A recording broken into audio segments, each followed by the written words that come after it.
Film diawali dengan memperlihatkan pemandangan sungai yang ada di tengah-tengah hutan Virginia. Di sana terdapat sekumpulan anak-anak muda yang tengah bermain olahraga air, yaitu arum jeram atau bahasa kerennya adalah rafting. Setelah dirasa puas bermain rafting, mereka pun menepikan perahu bootnya dan mulai bersantuy. Di sini terdapat dua orang wanita, yang dimana wanita satunya melepaskan bra miliknya. Tidak lama kemudian, datanglah teman prianya yang secara tidak langsung dirinya tergoda akan buah semangka milik si wanita itu. Sontak wanita yang bernama Alex pun mengerti akan hal tersebut dan dirinya pergi dari tempat itu meninggalkan keduanya di sana. Lalu ketika keduanya sedang asik mantap-mantap, tiba-tiba busur panah yang tajam pun menghantam payudara si wanita yang tengah bercinta itu. Sontak hal itu membuat keduanya berteriak histeris. Namun si pria malah pergi begitu saja. Dia berlari sangat kencang meninggalkan si wanita yang tengah sekarat. Tidak lama kemudian, sosok mutan kanibal itu pun kembali menancapkan anak panah tepat di bagian mata korbannya tersebut. Dan akhirnya wanita itu tewas dengan bola mata yang keluar dan dijadikan cemilan santuy oleh para mutan kanibal itu.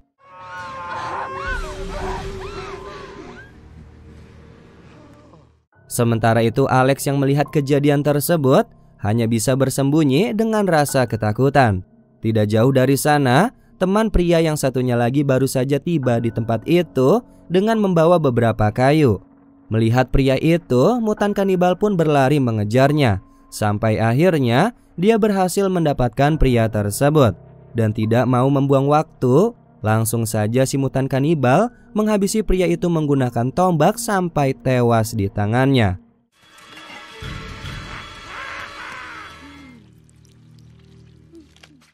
Kemudian perburuan si mutan kanibal pun terus berlanjut sampai pria yang satunya lagi terkena jebakan hingga membuat bagian tubuhnya terbagi menjadi beberapa bagian. Dari peristiwa itulah hanya satu orang yang dapat selamat, yaitu si cantik Alex yang sedari awal sudah bersembunyi agar keberadaannya tidak diketahui oleh mutan kanibal. Dan kemudian film pun dimulai. Lalu diperlihatkan di suatu tempat yang dimana sering kita sebut saja sebagai lapas atau penjara, tepatnya di daerah West Virginia. Terlihat begitu banyak para narapidana yang berada di sana. Ternyata kumpulnya mereka dengan tujuan sedang menunggu keputusan untuk pemindahan lapas. Suatu ketika terlihat ada salah satu narapidana bernama Chavez yang dimana dirinya sudah menyusun sebuah rencana untuk melarikan diri dari penjara ini. Dan dia pun bekerja sama dengan si botak Floyd. Singkat cerita, hari pemindahan narapidana pun tiba. Para petugas polisi bersiap untuk menjalankan tugasnya. Di sini terdapat polisi yang bernama Ned, dibantu oleh rekan polisi lainnya yang sedari tadi sibuk mempersiapkan pemindahan narapidana. Di ruangan khusus, para narapidana itu dirantai kaki dan tangannya untuk berjaga-jaga selama di perjalanan agar mereka tidak dapat kabur. Setelah itu para napi sudah berjalan masuk ke dalam bis satu persatu, dan bis pun keluar dari penjara tersebut.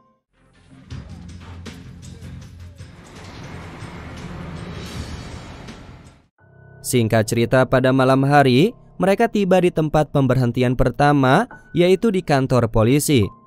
Di kantor polisi itu juga ada pamannya Ned yang bertugas di sana. Sementara itu di tempat lain terlihat bocah mutan kanibal yang sedang berusaha untuk menyiapkan jebakan, akan tetapi tenaga yang tidak terlalu kuat membuatnya justru tertindih oleh jebakan yang dibuatnya. Tidak lama datanglah mutan lain yang ternyata adalah ayah dari bocah itu. Usut punya usut, bocah ini adalah mutan kanibal yang sebelumnya ada di film Wong Chun yang kedua, dan kini dia sudah tumbuh menjadi bocah psikopat mutan kanibal yang siap mengincar dan memangsa para manusia-manusia tak bersalah. Kemudian kita kembali lagi ke kantor polisi. Ned dan dua orang rekannya bersiap akan melanjutkan perjalanan untuk pemindahan para napi. Setelah semuanya masuk kembali ke dalam bis, mereka pun langsung melanjutkan perjalanan. Tidak lama kemudian di tengah perjalanan, tiba-tiba datanglah suatu mobil dari arah belakang yang sengaja mengganggu perjalanan bis yang mengangkut para napi itu. Ternyata mobil tersebut adalah mobil yang dikendarai oleh mutan kanibal dengan tujuan ingin membajak bis yang di dalamnya membawa para napi dan 3 orang polisi bersenjata itu. Akhirnya setelah upaya penyerangan bis itu, mereka pun berhasil membuat bis itu oleng dan membuatnya kecelakaan.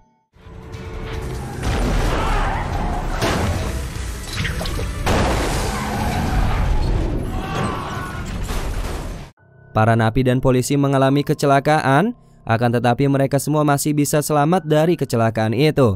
Dengan cepat Ned mengeluarkan para napi dengan menuntunnya untuk keluar dari dalam bis. Dengan hati-hati Ned mengeluarkan para napi, tidak lupa dia juga menodongkan senjata untuk berjaga-jaga apabila ada penyerangan yang dilakukan oleh para napi. Tidak ingin membuang kesempatan, Chavez dan Floyd langsung saja melakukan aksi pelariannya. Floyd mencoba untuk mengalihkan perhatian Ned dengan berpura-pura sakit. Lalu pada saat perhatian Ned teralihkan, langsung saja Chavez menyerangnya. Di saat terdesak, Ned pun mendapatkan bantuan dari rekannya yang tiba-tiba datang dan membuat Chavez tidak berkutik. Tapi hal itu berujung sia-sia karena rekannya Ned harus tewas akibat terkena tusukan pisau yang mendarat di bagian samping lehernya. Semuanya menjadi heran dan panik seketika pada saat anak panah mulai berterbangan ke arah mereka. Selain itu, terdengar suara tawa dari arah lain yang dimana suara itu pastinya berasal dari para mutan kanibal. Di momen ini, Ned tidak bisa berbuat apa-apa. Semuanya diambil alih oleh Chavez yang memerintahkan Ned untuk membawa mereka menjauh dari bis. Setelah itu, Ned sendiri berusaha untuk kembali lagi ke dalam bis guna membantu rekannya yang bernama Walter. Beruntungnya setelah beberapa langkah Ned mengeluarkan Walter dari dalam bis, tiba-tiba bis itu pun meledak dan membakar bis itu sampai hangus.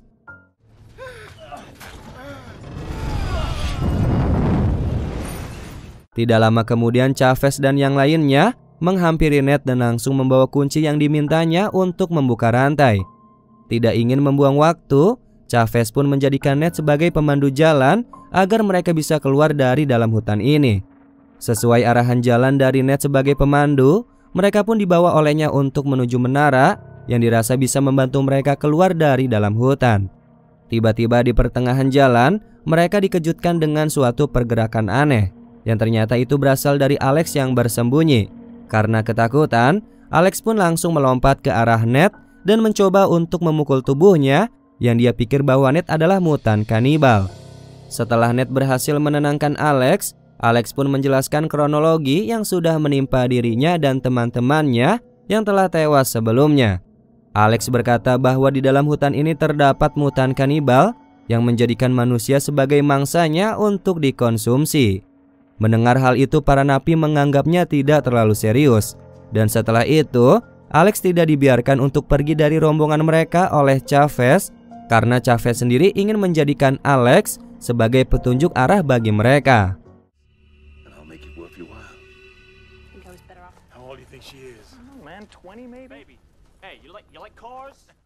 Kemudian setelah berjam-jam berjalan, mereka menemukan bangkai mobil box yang terlihat sudah cukup lama terbengkalai di hutan ini.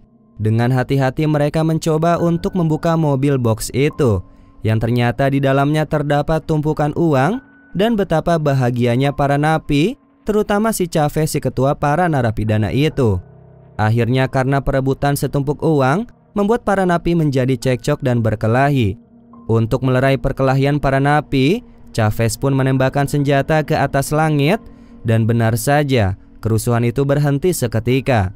Tapi masalah baru muncul ketika Chavez memerintahkan Walter untuk membawa 2 tas yang berisikan uang, yang dimana Walter ini sedang dalam keadaan lemah tidak berdaya akibat kecelakaan bis. Berbekal pistol yang diberikan oleh Ned, Walter pun mencoba untuk menyerang Chavez. Tapi sayangnya pistol itu tidak ada pelurunya.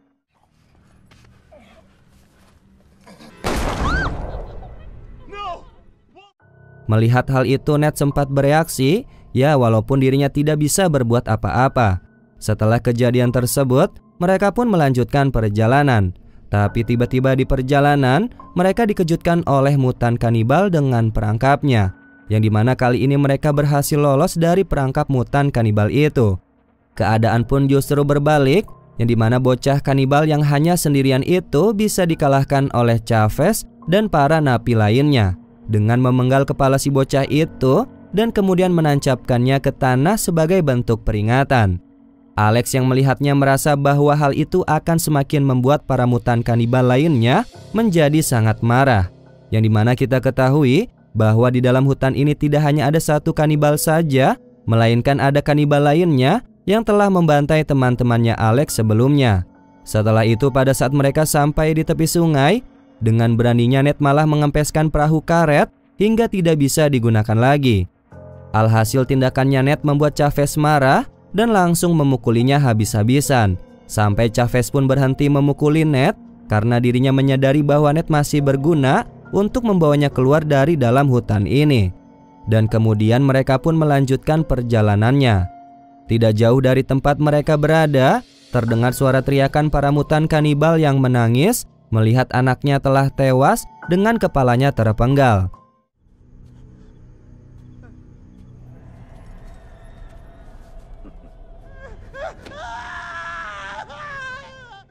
Scene selanjutnya kita dibawa ke kantor polisi setempat, yang dimana seorang polisi wanita yang bernama Ellie memberitahu komandan mengenai hilangnya kontak dengan rombongan polisi Ned yang sedang membawa narapidana.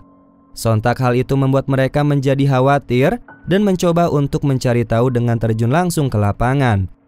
Kembali lagi ke dalam hutan, kali ini rombongan para napi kembali harus berhadapan dengan mutan kanibal.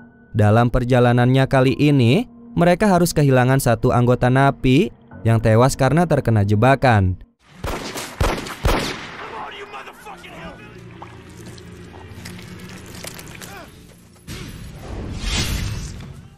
Hal itu tidak membuat para napi gentar dan tetap fokus untuk melanjutkan perjalanannya. Sampai tibalah mereka di sebuah gubuk tua di tengah hutan, yang dimana pada kesempatan kali ini mereka berusaha untuk mencari alat perkakas guna melepaskan rantai pada kaki yang mengikat mereka satu sama lain. Akhirnya usaha mereka tidak sia-sia dan kini para napi sudah tidak terikat rantai yang menghubungkan kaki mereka satu sama lain. Kemudian rombongan itu pun melanjutkan perjalanan sampai tiba di sebuah tempat yang terdapat sebuah mobil, yang dimana mobil itu diyakini adalah jebakan yang telah dibuat oleh para mutan kanibal. Dengan hati-hati mereka berniat untuk mengecek terlebih dahulu. Tapi dengan teganya, Chavez sebagai ketua napi memerintahkan anggota napi lainnya untuk mengeceknya sendirian. Dan benar saja, itu semua adalah perangkap si mutan kanibal.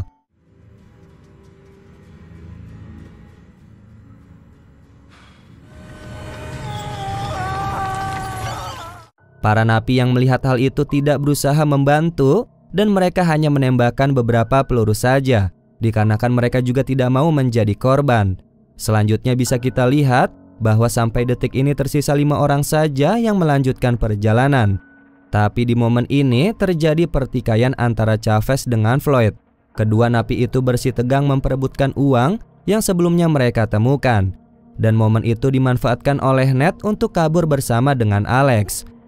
Setelah dirasa cukup puas menghabisi Floyd dan mengira bahwa Floyd telah tewas, Chavez pun berniat untuk menyusul Ned yang telah kabur. Tapi ternyata Floyd kembali hidup, entah ilmu kebal apa yang digunakan oleh si Floyd ini. Sementara itu keberadaannya Ned dan Alex berhasil ditemukan oleh Chavez. Dan mau tidak mau kali ini mereka harus kembali bergabung dan menjadi budaknya Chavez untuk menunjukkan jalan keluar dari hutan ini. Sementara itu di tempat lain, polisi Ellie sedang berusaha mencari keberadaan rombongannya Ned. Tiba-tiba terdengar suara samar-samar mutan kanibal dari seberang jalan, yang membuat polisi Ellie menjadi ketakutan.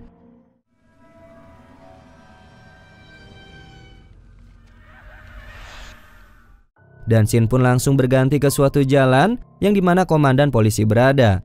Kini dirinya melihat bangkai mobil bis pengangkut para napi yang tergeletak di tengah jalan. Komandan meyakini bahwa para napi kini tengah berada di dalam hutan. Dengan keberaniannya, komandan polisi itu memasuki hutan sendirian tanpa ditemani oleh rekan polisi lainnya. Kembali lagi dengan kelompok Ned, yang kali ini mereka telah sampai di suatu menara pemancar sinyal. Tapi sayangnya tempat itu di luar dugaan mereka, karena kini menara yang dianggap bisa menjadi tempat meminta bala bantuan ternyata sudah hangus terbakar. Oke, gua di sini akan mengingatkan kalian kembali, bagi penonton yang sudah melihatnya di film kedua, mungkin kalian akan mengetahui bahwa menara itu hangus dibakar oleh para mutan kanibal yang mengincar para kelompok remaja di film sebelumnya.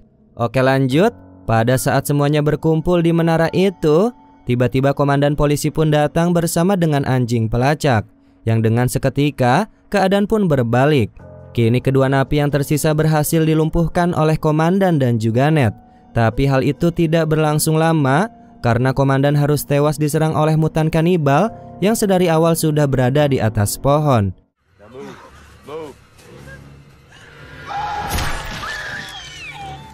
Di sisi lain, si botak Floyd yang masih hidup berhasil menemukan tumpukan tas yang berisi uang yang sebelumnya disembunyikan di tempat itu oleh Chavez. Dengan rakusnya, si Floyd mencuri dan membawa semua uangnya sendirian. Mengetahui hal itu, Chavez pun mengamuk dan berusaha untuk mencari tahu pelakunya, yang tidak lain adalah si Floyd. Tidak lama kemudian, Chavez mendengar suara rintihan yang tidak jauh dari tempatnya berada, yang ternyata suara itu berasal dari Floyd. Dengan amarahnya, Chavez ingin menyerang Floyd. Akan tetapi si mutan kanibal sudah terlebih dahulu menyiapkan bom molotov untuk membakar tubuhnya Floyd. Akhirnya Floyd pun tewas terbakar bersama dengan uang-uang yang telah susah payah mereka bawa. Chavez pun menjadi sangat marah kepada mutan kanibal itu dan berusaha untuk membalaskan dendam karena sudah melenyapkan uangnya tersebut.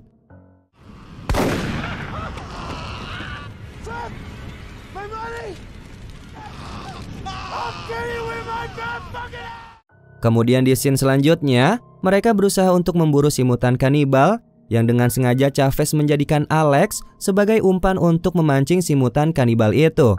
Tapi sayangnya si Alex malah diculik oleh si mutan dan dirinya dibawa ke sarang atau rumahnya si mutan kanibal. Dan ternyata polisi Ellie sudah berada di sana dan siap untuk dijadikan hidangan para mutan kanibal. Ned yang melihat Alex diculik berusaha untuk menolongnya. Akan tetapi aksinya terhalang oleh si Chavez. Tapi beruntungnya Ned dibantu oleh rekan napi yang sudah muak dengan perilakunya si Chavez. Setelah itu, Ned berjalan ke arah rumahnya si mutan dengan dibantu oleh anjing pelacak dari kepolisian. Di sisi lain, teman napi yang sebelumnya membantu Ned kini harus pingsan karena dirinya diserang oleh Chavez yang sudah kembali sadar.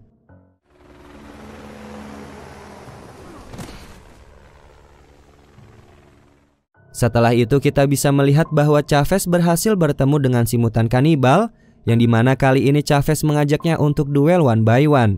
Pertarungan di antara Chavez dengan kanibal pun berlangsung begitu sengit. Bisa diakui oleh si kanibal, Chavez merupakan lawan yang kuat dan sulit untuk dikalahkan. Walaupun pada akhirnya si mutan kanibal lah yang menjadi pemenangnya dan Chavez sendiri tewas di tangannya dengan otak kepalanya menjadi santapan mutan kanibal itu.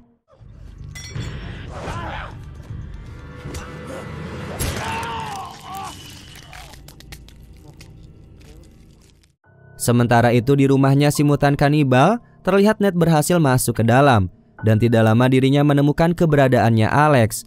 Tanpa berlama-lama, Ned langsung membebaskan dan membopongnya untuk keluar dari ruangan tersebut.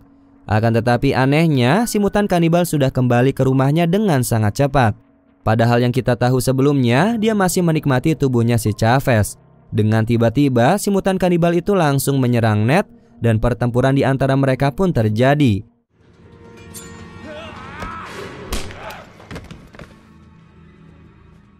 Sampai akhirnya mereka bisa mengalahkan si mutan kanibal itu, kemudian pergi dari tempat ini menggunakan mobil milik mutan kanibal. Tapi siapa sangka, ternyata cerita belum berakhir. Di perjalanan, mereka harus kembali bertemu dengan si mutan kanibal yang sebelumnya sudah mereka kalahkan. Entah kekuatan kebal seperti apa yang si kanibal itu miliki, pasalnya si kanibal itu masih tetap kuat menyerang mereka berdua. Yang dimana pertarungan di atas mobil membuat mereka harus kembali mengalami kecelakaan. Tapi beruntungnya, Alex dan Ned diselamatkan oleh satu-satunya napi yang masih hidup.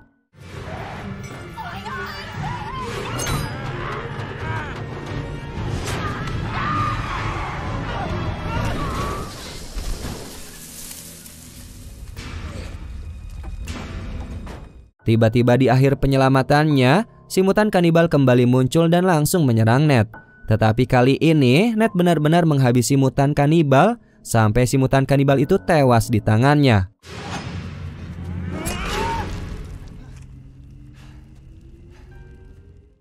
Dan setelah itu kita bisa lihat bahwa yang hanya tersisa kini 3 orang saja yang selamat dari pembantaian mutan kanibal. Di momen itu juga, Ned membiarkan si napi yang selamat untuk bebas karena telah membantunya. Tidak hanya itu, Ned juga menyarankan agar si napi memalsukan identitas aslinya. Kemudian seperti biasa di akhir film, para petugas polisi pun berdatangan untuk mengevakuasi pada saat semuanya telah selesai. Ya begitulah namanya juga film. Tapi ternyata adegan itu bukanlah akhir dari cerita film ini. Bisa kita lihat setelah proses evakuasi, kini Ned kembali lagi mendatangi hutan berbahaya itu hanya untuk membawa tumpukan uang yang ada di dalam mobil box sebelumnya. Tapi sayang nasib sial dialaminya. Kali ini Ned harus tewas karena dirinya diserang oleh si napi yang sebelumnya telah Ned biarkan bebas.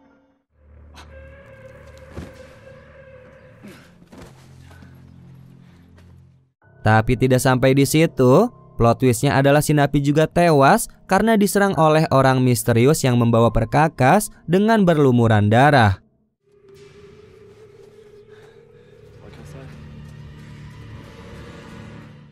Oke Sobat Santuy, itulah alur cerita film dari Wong Chun 3 Left 4 Dead. Ya bagaimana menurut kalian tentang film ini? Ya di akhir film memang cukup menggantung. Ya siapakah kira-kira sosok misterius itu? Apakah akan terjawab di film selanjutnya? Ya kita tunggu saja nanti, oke? Terima kasih sudah menonton sampai akhir. Mohon maaf apabila ada kesalahan kata maupun isi video.